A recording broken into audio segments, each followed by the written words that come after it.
Here's part two of our conversation with Richie Furay. We asked him, would he rejoin Poco, the band he helped create? With Rusty and Paul gone, what's the current state of? I mean, I know that you're not in that band anymore, but is there a possibility that you'd go back, or they call you back, or is that just another chapter that's the door is closed now?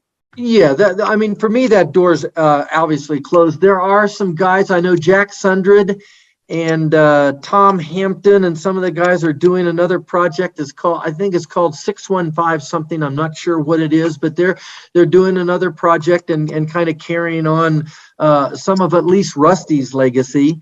I don't know. I really don't know too much about it, John, but for me, man, I mean, my plate is absolutely full, and it's it's all I can do to keep up with what I can do at 78, man. Come on. I was listening to the first album, and I listening to What a Day earlier today, and I hadn't listened to it since I think maybe the last time I listened to that, and I go,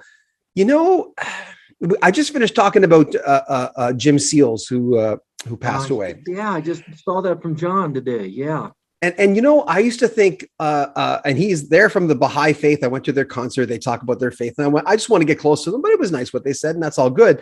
But one thing I said when I was doing the tribute to it, and I thought of that when I was listening to What a Day, I'm going, Seals and Cross music made me feel good. My first program director used to say, yeah, I know it's got the hooks, but how does it make you feel? See, I listened to I listened to What a Day, and I'm going, that just brings me to a nice place, and thank you. Isn't that cool? I love it, man. And that is one song that I think on Buffalo Springfield box set that was released, I don't know how many years ago now, but at one point in time, Stephen actually sang it.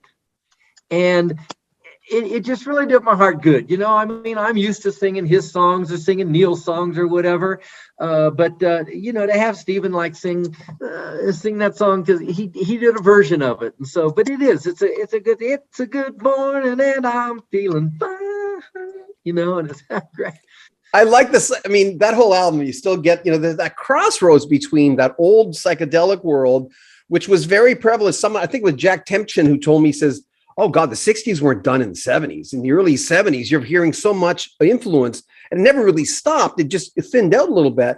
But I always found that was true, that the 60s didn't end in the 60s. There was still, that vibe was going on. Oh, for sure it did. I mean, Springfield got started in 65, and we carried that right on, to when, we broke up in 69. Basically, I'm moving on into another era, but I'm taking with what I have and putting it into the new project, into the new agenda for music for me. Listen, how did the live 50th album do? That's the last time we talked. I was very excited about it. That's like an adventurous project for you. It was really an adventure. The fact that, I was probably the only one out of the Poco group, that could actually maybe try to attempt to do the redo of Deliverin', because I sang, probably 95% of the songs. And then when I looked at the fact that, over the last 10 years, I probably played most of those songs, all but 3 of them, I think, somewhere at some time in my set. And so I said, I think we can do this. And so we went after it, and, it turned out really good. It was just a lot of fun. It was a good challenge and project, and I had a lot of time doing it. And I hope the people and the fans that have had a chance to hear it, I hope they like it. I've only seen good reports. You know how that goes.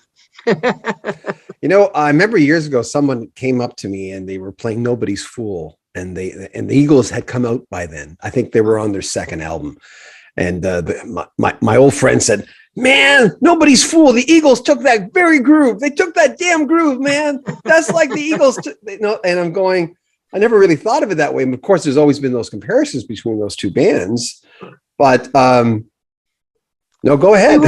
We were the pioneers, and I was, I know what we accomplished in that whole regard, and whatever the Eagles, besides two bass players of mine that they took with them, what they've done a great job. And I just, somebody had to get out and turn up the fallow ground, man, to lead the way. And Poco is certainly one of the bands that did that.